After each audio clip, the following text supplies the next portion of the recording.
বিএনপির সঙ্গে মাথা ঠোকাঠুকি করতে আসবেন না। বিএনপি চুরি মেরে উড়িয়ে দেওয়া দল না।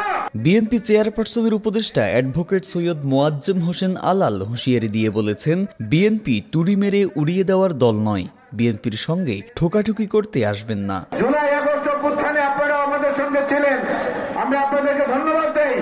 আপনারা মানুষের কাছে যাবেন, মানুষ আপনাদেরকে বিবেচনায় নেবে, নেয়ার পরবর্তী ফলাফলের অপেক্ষায় থাকতে হবে।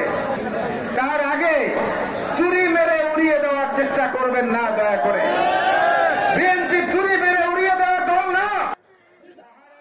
পটুয়াখালী জেলা বিএনপির আয়োজনে আলাউদ্দিন শিশু পার্কে অনুষ্ঠিত এই সমাবেশে প্রধান অতিথির বক্তব্যে তিনি আরও বলেন, বিএনপির জন্য আগামী নির্বাচন একটি কঠিন পরীক্ষা। দলীয় ঐক্য ধরে রাখতে না পারলে শাসক গোষ্ঠীর চক্রান্তে ফাঁদে পড়তে হতে পারে।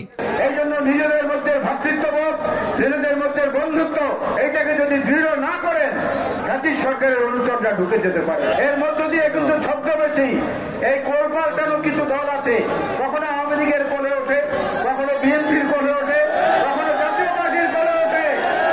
সেই দলের লোকরা কিন্তু ফাঁদ দিয়ে ঢুকে যেতে পারে। আগামী নির্বাচনের কঠিন পরীক্ষার জন্য প্রস্তুত হন এবং সেই নির্বাচন আদায়ের জন্য যখনই তারেক রহমান সাহেব ডাক দেবেন, তখন সে আন্দোলনের জন্য প্রস্তুত থাকার মানসিকতা গ্রহণ করুন। জেলা বিএনপির আহ্বায়ক আব্দুর রশিদ চুন্নু মিয়ার সভাপতিত্বে ও সদস্য সচিব স্নেহাংশু সরকার কুট্টির সঞ্চালনায় সমাবেশে আরও বক্তব্য দেন বিএনপির কেন্দ্রীয় ও জেলা পর্যায়ের নেতারা। অনৈতিক কাজের কারণে গত 7 মাসে 1,500-এর উপরে নেতাকর্মীকে আমরা বহিষ্কার করেছি।